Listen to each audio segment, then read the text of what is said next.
It was past midnight. The streets were empty. The lights were flickering. Cold air moved through the silent road, and every sound felt louder than it should have been. He was walking alone. No cars, no people, no open shops, just long shadows stretching across the pavement. And that's when he heard it. Footsteps, slow, heavy, too close. He stopped walking. The footsteps stopped too. His heart began to pound as fear crept into his chest. He told himself it was nothing, just his imagination playing tricks in the dark. But the silence felt wrong.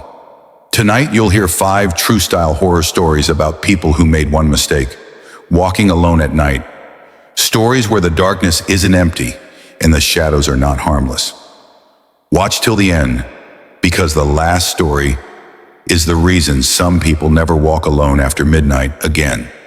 It will stay with you forever.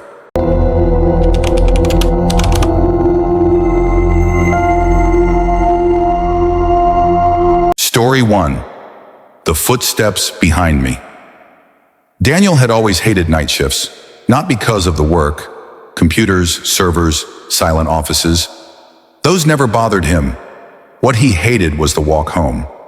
Every night, after logging out of his system and shutting down his desk lamp, he stepped outside into a city that felt completely different from the one he knew during the day. During daylight, the street outside his office was busy. Cars passed constantly.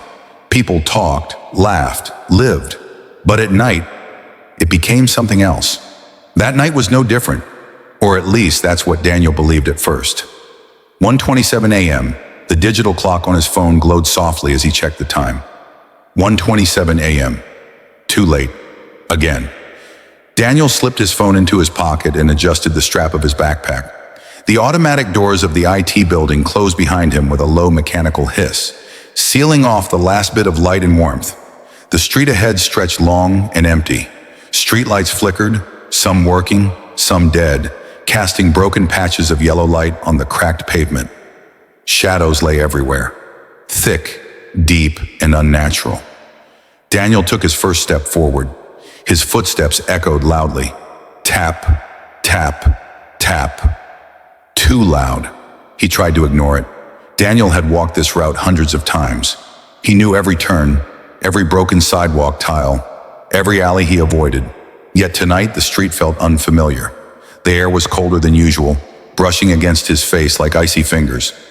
Somewhere in the distance, a dog barked once, then went silent. Daniel tightened his jacket and kept walking. The sound of his footsteps followed him, steady, rhythmic, comforting, in a strange way, until he noticed something off. The echo felt wrong, not delayed, not distorted, synchronized, as if someone else was walking too. Daniel slowed his pace slightly. The sound slowed with him. His stomach tightened. "Relax," he muttered under his breath. "It's just the acoustics." To test it, he stopped walking completely. The street fell silent. No footsteps, no movement. Daniel let out a shaky breath and laughed quietly. "See? Nothing." He shook his head and stepped forward again.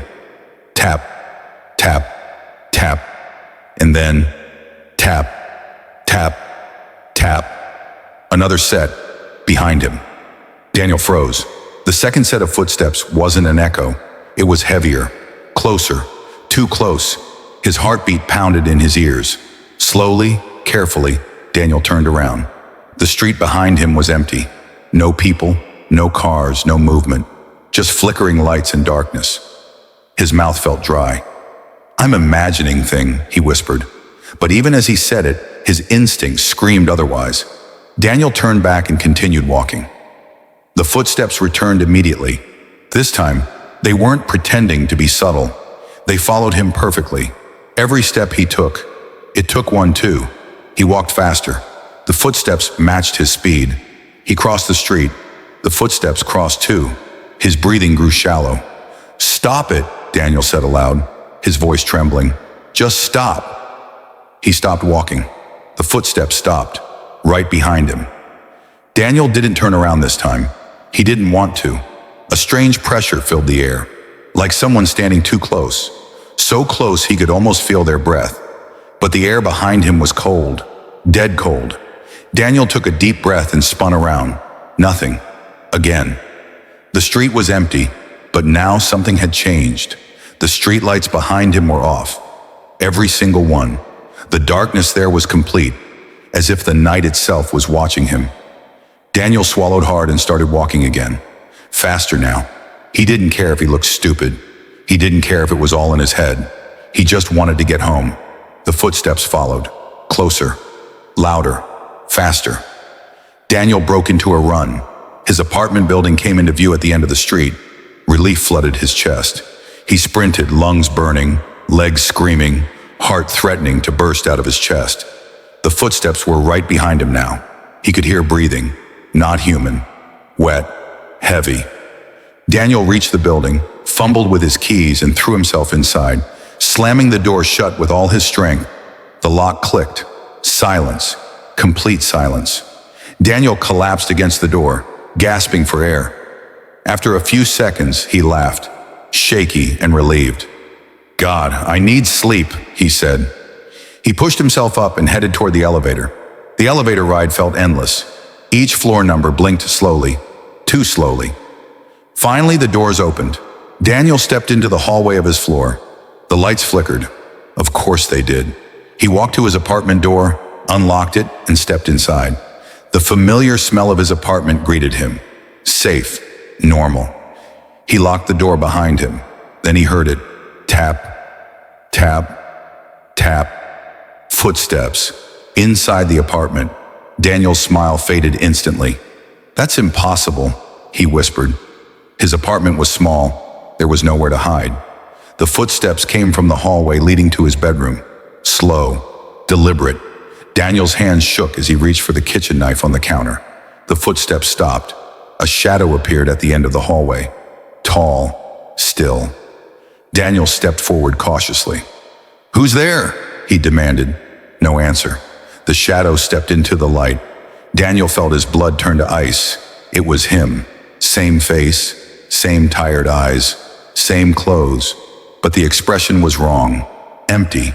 Unblinking. The thing stood perfectly still. Daniel raised his right hand. The figure didn't copy him. Instead, it tilted its head and smiled.